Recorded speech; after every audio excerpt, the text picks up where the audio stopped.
don't need y'all either. Ooh, don't wanna talk about it.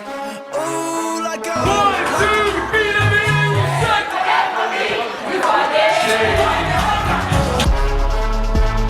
Oh, you mad, huh? 3, 2, 3, yeah, man.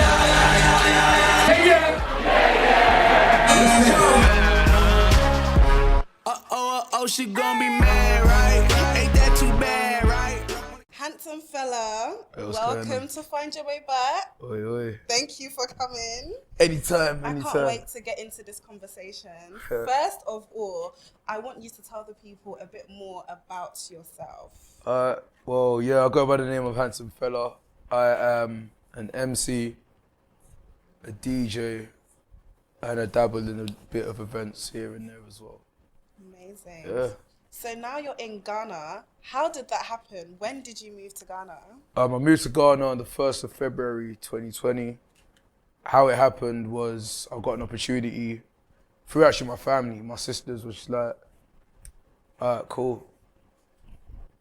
They just felt like, if I want to get personal with it, it just felt like there was nothing really and truly that they could do for man. So it's a bit like, let's take you to somewhere where you can actually free up your mind and actually get peace of mind. And they came together, God bless them, hi sisters. And they like got me a ticket out here. And yeah, I ain't looked back ever since. Probably the best decision that they've ever made for me as my family members. So yeah, I love them to death for it, because yeah, look at me now. We'll get into it. We'll get into that. It's mad. So you went from the UK, London. What were you doing back in London? Back in London, I was in and out of like hospitality jobs, doing bar work, doing like events and stuff like that. But my main source of happiness and income was me doing MCs for like shows and events and stuff like that. So I was doing showcases, I was doing parties, brand parties, etc., etc. You name it, I was there. So how did you build your brand, Handsomefellah, here in Ghana? I actually built it based on the fact that no one knew who I was and what I could offer. Obviously, I know what I do, but I came here to rebrand from being an MC to being a DJ. So I wanted Ghana to know me as a DJ other than an MC. And the MC came later on in the year. So yeah, from there, it was just literally like, alright, cool. Who's this Handsomefellah guy? I keep hearing his name around. Or people ask me, what's my name? And I'll be like, Handsomefellah. Or they'll just laugh. They'll just laugh at me. I'll be like, alright, cool. Then they'll see my Instagram and see exactly what I do. Then they're like, oh, so you're actually somebody. And I'm just like, well, it's too late now because I'm 20 steps ahead of you now. Yeah. Right. So was it difficult though to put yourself out there here in Ghana? How did you go about that? Oh, I gotta release Wow. the phrase for that. Like, The shades have come off. Okay, let's get into it. was it difficult? I think it was, but it wasn't at the same time. I'll explain. Because again, I'll come in as a little fish in a big pond, irrespective of the fact that my background, my heritage is Ghanaian. I haven't lived in Ghana. This is the first time I've done it. So it's like, I came when COVID was rife abroad, and COVID was just about to start peaking up in Ghana.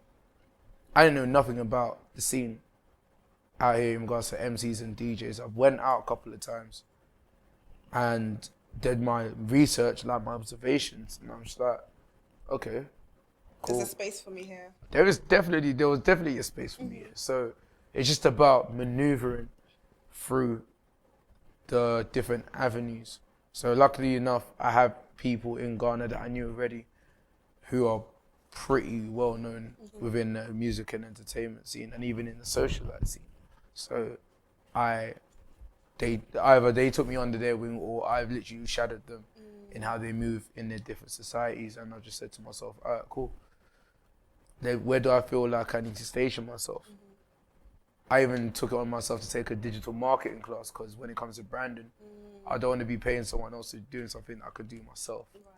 So I took a digital marketing class, did that, learned a little bit more about branding. It's all well and good like stepping on stage and doing what you're doing, but if you don't brand yourself well, ain't no one gonna know who you are or what you're really about. And I felt like my brand as Handsomefellah, the name speaks for itself. Okay. That's one. Two, without sounding like mad cocky, yeah, it does, because you can't say Handsomefellah and then not think any type of way. You're gonna be thinking like, what is it that makes you Handsomefellah? Then when they see you, then it's like, rah. But I say for my brand here, it's literally been like the mystery of what Handsomefellah is really about. Because you will see me amongst certain people, and people will be looking and be observing, like what's this guy want? Like, what's this guy on? And then they'll see me on stage and they'll be like, oh, so that's what you do. I want to be a part of it now. I'm just like, well, nah, because I've got things to do now. I've been around you guys for a hot minute, so what's going on? That's where the brand is for me. It's a mystery. Right. And the show and prove. So you being in the entertainment industry, how do you separate that from being a socialite? How do you remain focused in your job and what you have to do? Because obviously you're MC as well, so you do have to be personable, you have to be, everywhere, well, out there. Yeah. So how do you separate and try not to lose yourself? I am a strong believer in perseverance and just being like, having tunnel vision. I came here with the mindset of I'm nobody's friend but my own, and I've got things to do, and I've got a life to build for my family and for myself. So therefore, whatever I need to do, wherever I need to go, I'll go and do to the best of my ability and continue to build, grow, be patient, and be humble in the process. I feel that my humility and my patience and my perseverance have got me to where I am right now. Amazing. So that's how I move. Lovely. So Yeah. we'll speak more about the MC gig. I want to get to know a bit more about you as a DJ. What is the genre that you're most known for? How did that start? Do you know what? Yeah, it's actually started in ends. Like, it actually started when I was in London and I was hosting for like hundreds, thousands of DJs. And it was literally like, well, I know where your cue points are. I know what song's gonna drop. I know how they're gonna drop it. To the point where some of my DJ friends will be like, why are you not a DJ? I was like, well, that stuff looks a bit technical. So let me just sway off that. So when I came here, I was like, you know what, let me give it a try. And it was a matter of, I didn't know what DJs were out here. I heard certain top names like the Mike Smiths and DJ Pizarros and Varosky and what stuff. Like, these guys are like the holy grail of like DJs like, in Ghana. And I'm just like, okay, they're just DJs that can play music very well. I'm sure I can be a part of that. It's cool. So I will practice at home. I did that for like, 2-3 months. And then I went out there just to like research and see what's going on with the other DJs, what they play, how they play. And the transitions, tempo markers, all of that stuff. So I just be analysing. I'm a musician myself. Before touching the mic or DJ deck, I'm a drummer. So yeah, obviously you know that. So yeah, so when it came to that, it was just like literally like, okay, cool. DJing was just a second thing because I could just use my music theory education and just put it into technology. My first gig I had as a DJ was at Ali Bar in Osu, Yanibar. Hey. Yeah, I literally, it was funny.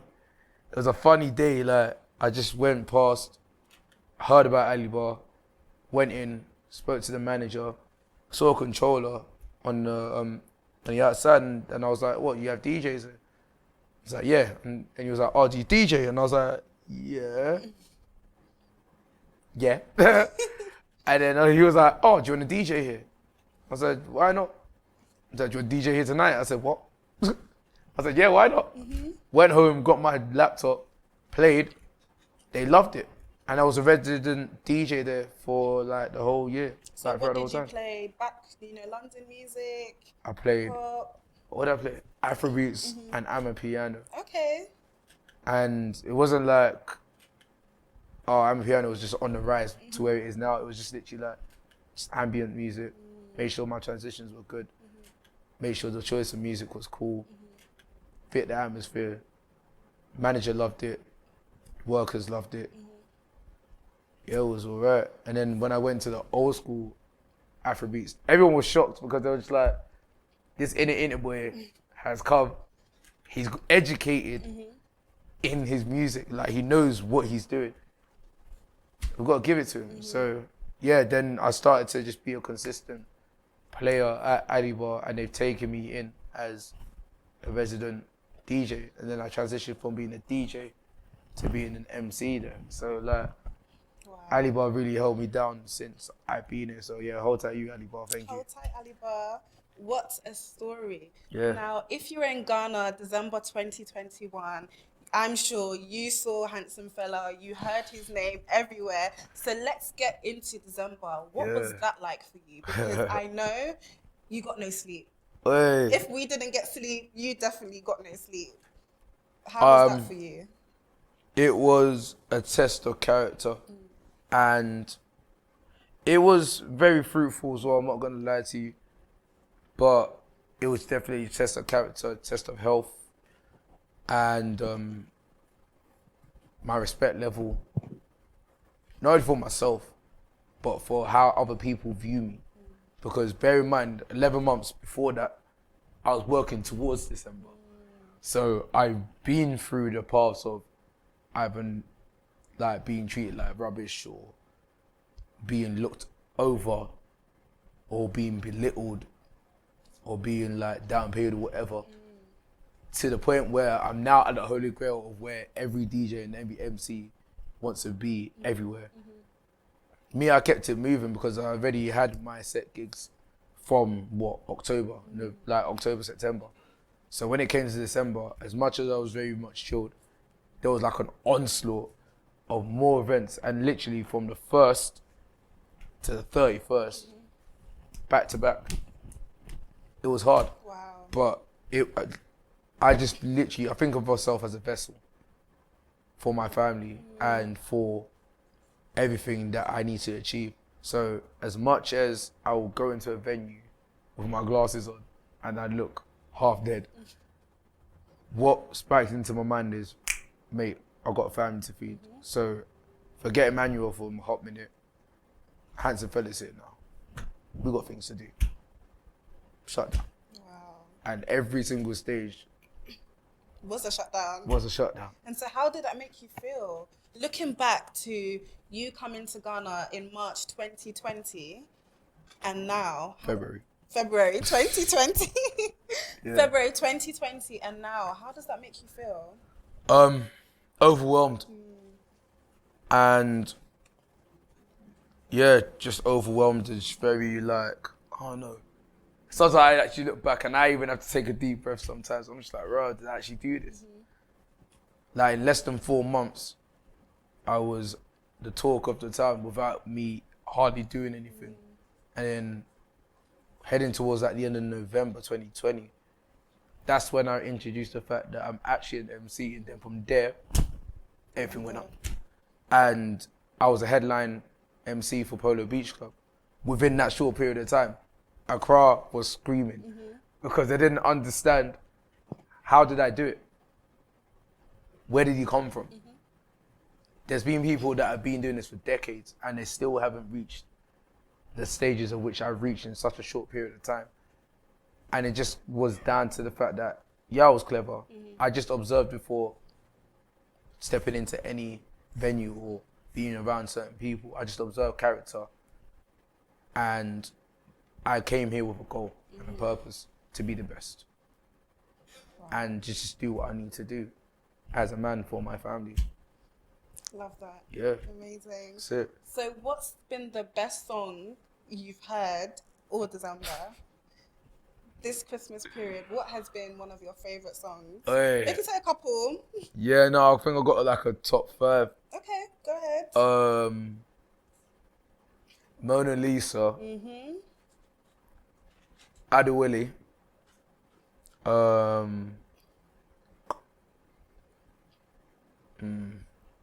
Peru. Yeah.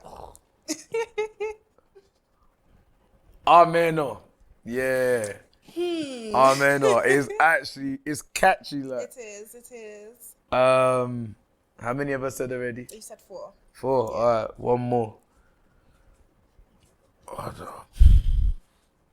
Ooh. Do you know what? Have you saved the best till last? Yeah, I think it's my personal favorite. Kiddie, touch it. Okay. Yeah. That's a catchy one as well. That is catchy. Yeah, that's me. That's you. Yeah. Okay. So what has been some of the challenges living in Ghana as a man from the UK? Just culture and lack of education, whether it's on my side or theirs.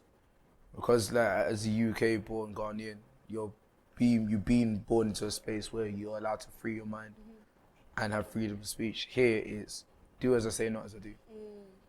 And it's just the language barrier as well. Do you speak the language? On occasion. I'm not saying I'm like fluent and I'm like a Google translator. Like I'm not that guy. But on occasion when I need to, I will. But I feel, language barrier is very, very key out here as well.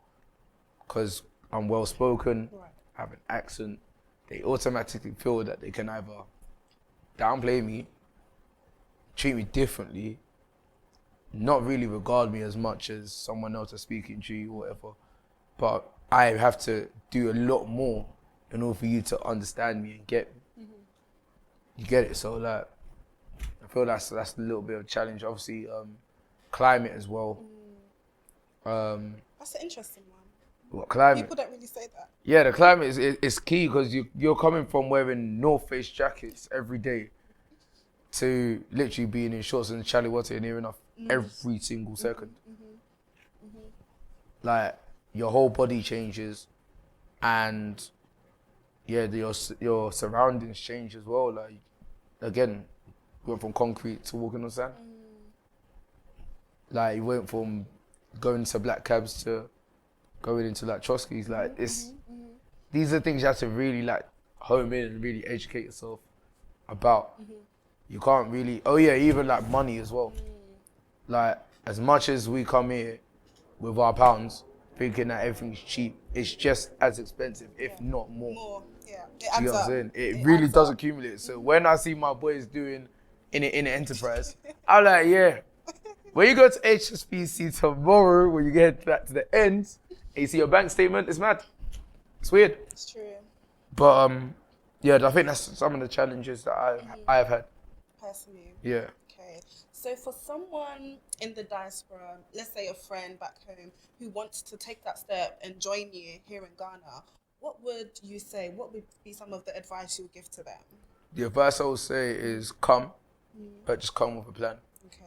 Don't come thinking that this is like the Disneyland of Africa, because December is only one period. Easter is only one period. Do you know what I'm saying? After that, what you doing? Like you can't just go to the beach and be there. Like it doesn't make no sense. So just come with a plan, come with tunnel vision, come with patience and humility, and have a little bit of money. I'm not saying have all the money in the world, but have something behind you which you know you can live up for a year. That's it. Okay.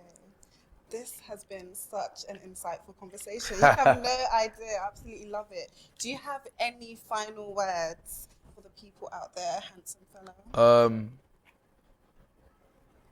Yeah, just come to Ghana. Like it's not the African Disneyland, like I said, but just for peace of mind and clarity and just freedom, Ghana's the place to be. And the decision that I've made, obviously for my personal reasons, but if I was even an outsider and I would just come here with a whim, I wouldn't look back at all. Every country has its nonsense, but you just got to learn how to maneuver through it. But yeah, guys, Just come through. I'm here. It's all right. Thank you so much, handsome fella. I really enjoyed this chat. Thank you for watching today's episode. Don't forget to like, comment, and subscribe.